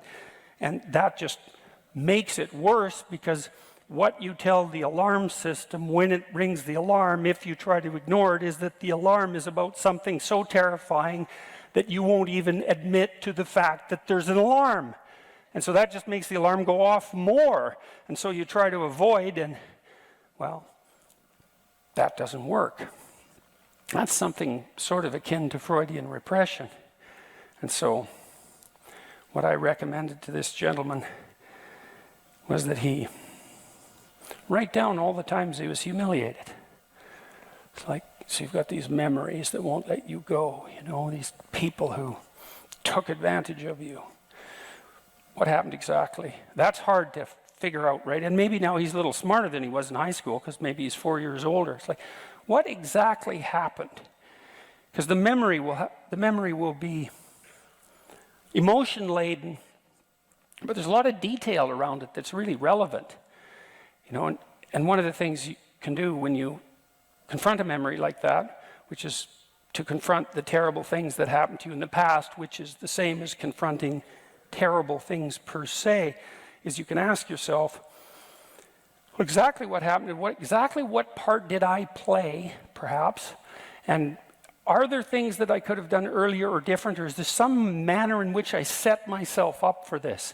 You know, and so I've had clients who were pretty seriously bullied at work, and we would go into it, and, you know, as I said, it starts with a few pushes.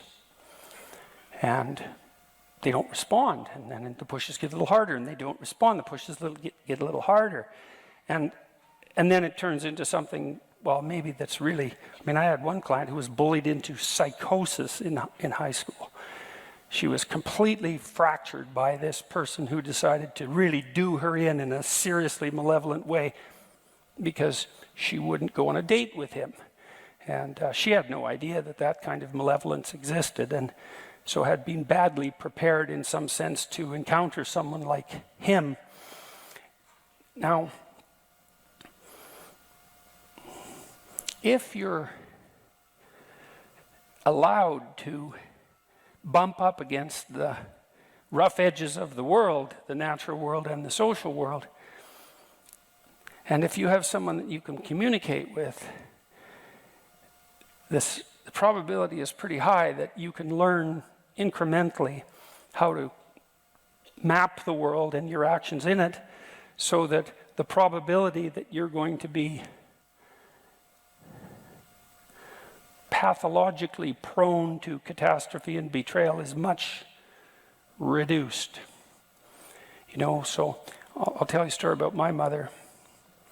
So one day I was out playing baseball on an abandoned lot, empty lot, near my house, and my wife was there. We were only about 8 or 9, 10, something like that. I was there with some of my friends. One of them was a tough little guy. I was little too, but not as tough. And we were having an argument about something, and we were going to have a fight. And my mother walked by. And my mother's a pretty nice person, you know, and she had to learn late in life, to some degree, to stand up for herself when she went back into the workplace and had to confront some relatively intimidating and pushy men.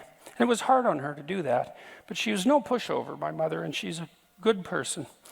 And she walked by just as this fight was about to emerge. And I was not particularly confident of the probability of my uninjured victory in this fight. But I was a hell of a lot more afraid that my mother was going to come over and interfere. And she didn't. But she knew what was happening. She looked. I saw her look. I knew she knew. She knew I knew. And she walked on. And it's like, more power to her, you know.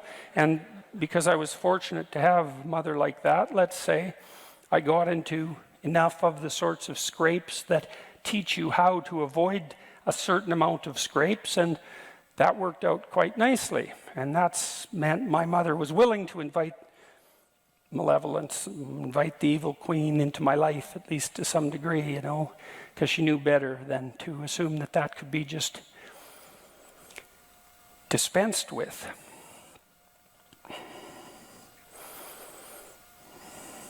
This program so this guy that was having these fantasies, he said he's very afraid of the fantasies because they were murderous. And you think murderous fantasies, when do they emerge? Well, they definitely emerge when you've been pushed 100 times and now you're past anything that vaguely resembles reason. And then the fantasy comes up as a manifestation of rage. So I asked him to write down what had happened and also to write down the fantasies. You know, what reaction is it that you're having? Now, you'd hope that it wasn't like he leapt from happy to murderous in one leap. He went through mildly irritated, extremely irritated, extremely humiliated, continually humiliated, repeatedly continually humiliated, and then, well, even a few years later, into murderous rage. And the problem with that is that he should have intervened a lot earlier. And so part of what he needed to learn by going back into that memory, which was now associated with those murderous fantasies, is that the aggression that was manifesting itself in the fantasies hadn't been manifested early enough in the process that led to his humiliation. And so then you can imagine, well, why didn't he react to being bullied in a way that would have stopped it? And the answer to that might be, well, he didn't have the skill, he didn't have the physical prowess, or perhaps he was overprotected. I don't know, because I didn't know the story. But it doesn't make any difference, because what he needed to figure out was how to take that response and differentiate it into something that was reasonably skilled, so that the next time someone pulled a stunt that was like the stunts that led to his humiliation in high school, he was ready to act. And so you can think, if a memory that you have that's old, well, or a problem that's bothering you right now that won't let you go, you can look at your fantasies, because they'll often give you a clue as to what the appropriate response needs to be, not that that's necessarily the response you have to manifest. And then the trick is to implement the response in a manner that stops you from falling into the same hole that you fell in many times before. These stories that the psychologist's students wrote about their past traumas were curative, because if they used words that indicated understanding, comprehension, etc., then they were remapping the territory that they hadn't mapped properly the first time they walked over it. And all of you is very much concerned with your stability and your safety from betrayal and malevolence, and the probability, the probability that the necessity to avoid unnecessary tragedy. And so any past behavior that indicates that there's a hole in the map that you're using to orient yourself in the world lets all that terror shine through, and that's what the alarm is. And the reason it goes off is because it's saying to you, you have a map, it's got some bad holes, and the holes are places you probably are going to have to go again. And so if you go there again and the hole's still there, you're going to fall in the hole. And the last time you fell in the hole, it wasn't good for you. And so you should be alert to that. And so that's the reason that memories of that sort won't go away. It's actually a good thing, although it can be very bad if you don't know what to do about it. And it isn't merely a matter of expressing the emotion that's associated with the past catastrophe, because often that not only does that not help, it can actually make it worse, because the mere expression of your frustration, let's say if you were bullied in high school, doesn't stop you perhaps from still being the sort of person that might be bullied by your coworkers. And that's not a positive outcome by any stretch of the imagination. So, this program we wrote, it's sort of like psychotherapy for free, essentially. It asks you to, and I used it on this client of mine who'd been bullied into a psychotic state when she was in high school. She could hardly even talk when she first came to see me, and she was hallucinating in all sorts of strange ways. She was really badly fractured by this person who'd tortured her 3/4 to death, and we went through her whole life. She could talk a little bit, and she could write a little bit, and I sat her behind my desk at my computer, and we opened this program. And what it does is it has you divide your life up into epochs, whatever you want. Maybe it's kindergarten, grade 1 to grade 3, grade 3 to grade 6. You know, you can do it numerically like that. You could do it by age. I had people who were more agreeable in temperament. They would divide their life up into relationships. That was really how they conceptualized the stages of their lives. Each relationship, you know, it depends on you. It doesn't really matter, however you conceptualize your life. And then the exercise has you walk through and describe significant events, positive and negative, to lay them out and then to analyze them. It's like, well, what did you do right that enabled the positive events to occur? And what did you do that you might be able to alter, or that you learned to alter later, or that you could alter now, that would help you avoid the negative events? So it's not merely the recounting of the negative, it's, in some sense, it's the extraction of the moral of the story. You know, there's this old idea, I'm sure you've heard me talk about it before, that dragons guard gold. It's a very strange idea, very old idea, treasure of one sort or another, that they threaten the city eternally. That's a dragon. And the city, in some sense, is the citadel of your memory, and the chaos that's outside of the citadel of your memory can always emerge to threaten the citadel, and that's the same story as the Garden of Eden and the snake. It's exactly the same idea. And if you confront the thing that threatens, then you can find the treasure. And you can use that to rebuild the citadel, but also to turn yourself into something that can confront the dragon. And that's the real treasure, right? Is to turn yourself into something that can and is willing to confront the dragon. And so, you know, I did a lot of work with people in my clinical practice on assertiveness therapy and assertiveness training, and these are often for people who are very agreeable, and they're more likely to be bullied. And the reason for that is that they don't like conflict, but there's another reason too, which is that they don't have enough faith in the truth and enough fear of the consequences of not telling the truth. And so they'll pretend that things are all right when they're not all right, and then forestall catastrophe for later. And so let's say your boss is kind of a bullying type and pokes at you a bit, takes advantage of you a little bit, and you think, well, that's not really worth making a fuss about, but you go home and you're kind of resentful, but you don't pay any attention to that. Maybe you think you shouldn't be resentful, but probably you don't think that. You just don't want to confront your boss. And the thing is, though, if you do it if it's on the first foray, and you say, you know, here's the reason I won't do that. Well, maybe you'll get fired, but probably not. Not if you're careful.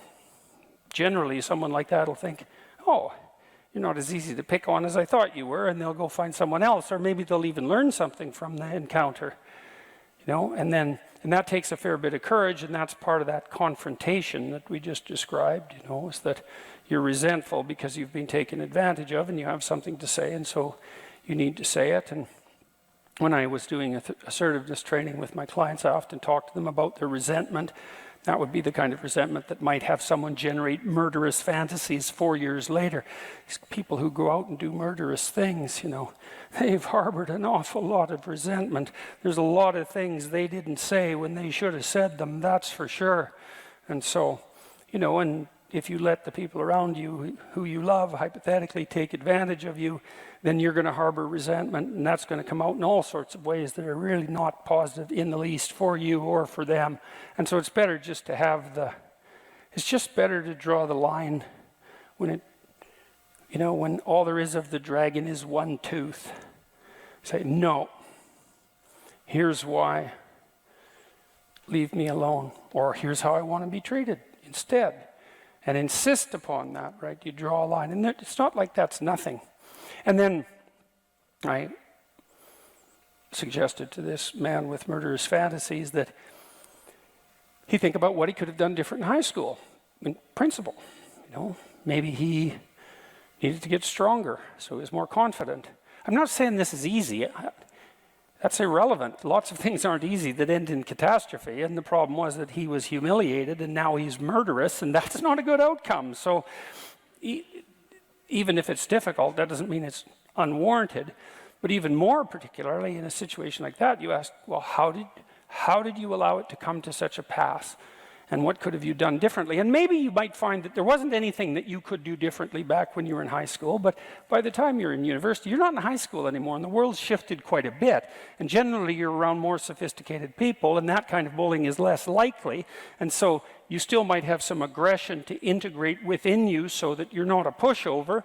And if you do that, well, then those memories, in all likelihood, are going to stop. As long as you're confident that now you know what to do, those memories are very likely to stop plaguing you, and then hopefully those murderous fantasies will go away and you won't be inclined to act them out. I saw, hypothetically, an increased war on male play and interest preferences that made itself manifest, I would say, with the hyperfeminization of the school system. And then as well, there was the communicated insistence that male ambition was toxic, that competitive games were bad, and that, you know, to the degree that the patriarchy is a corrupt institution, that any sign of that demand for victory, let's say a competitive victory on the male front, was actually a sign of psychopathology. So I think part of the reason that the boys have been demoralized or are failing to participate is because they've been demoralized, and that's provided them also with an excuse to be irresponsible. Look, Nietzsche said you're best punished for your virtues. So the conclusion is if you're going to be punished for being ambitious and goal-directed, then that's going to be very effective as a punishment, but it also gives you every reason to bow out and to be irresponsible. So I don't know what you think about that in combination with the things that you're seeing on the more specifically technological front. Yeah. Well, so the boys' story is different from the girls' story, and it's a story of checking out of the real world. And I draw from this in part on Richard Reeves, who's a wonderful book of Boys and Men. He points out that, boys and men used to dominate the economy and society in many ways. But beginning in the 70s, we get the transition away from physical work and longshoremen and strength and to a service economy. And we get, and girls are rising, which is great. But as girls are rising, boys are not rising too. In some ways, they're falling. And by 1980, I think it is, half of college students were female. Now it's 60% are female. So boys have been kind of checking out of school, checking out of the workplace. The electronic world, the online world's gotten better and better, more and more attractive for boys. They're spending more time on video games. So it is a story of male achievement, male motives being kind of hijacked or turned towards trivial, pointless pursuits that don't add up to anything. And so I would agree with you about the discouragement of male ego, ambition, desire to be great, the subversion of that into just wanting to do, higher up on a video game leaderboard, I suppose. But, I'd love to ask you, because I only really began turning to the boys' story about 3 or 4 years ago when I began working on the book. You've been talking to young men for a long time now. Mm-hmm. What do you see when you look at the malaise among young men? I mean, part of it is what you just said about, but just what's your diagnosis about what's happening to young men? Is it depression, anxiety? Is it hopelessness? What do you see happening? Well, a huge part of it's fractured demoralization. Like, one of the things I've really noticed, it's quite the stunning and horrifying thing to see. I think the biggest impact what I've said on young men has been my drawing of a relationship between meaning, adventure, and responsibility. It's like, well, and you touch on this in your book, like one of the things you point out. So let me take a bit of a sideways route here. When the big five theorists were laying out the semantic webs associated with negative emotion, neuroticism, McCrae, in particular with the Neo Big Five, noticed that self-consciousness and neuroticism were so tightly associated semantically that they were indistinguishable. So here's the rule. This is the rule. And you allude to this. If you think about yourself, you are going to be anxious and miserable.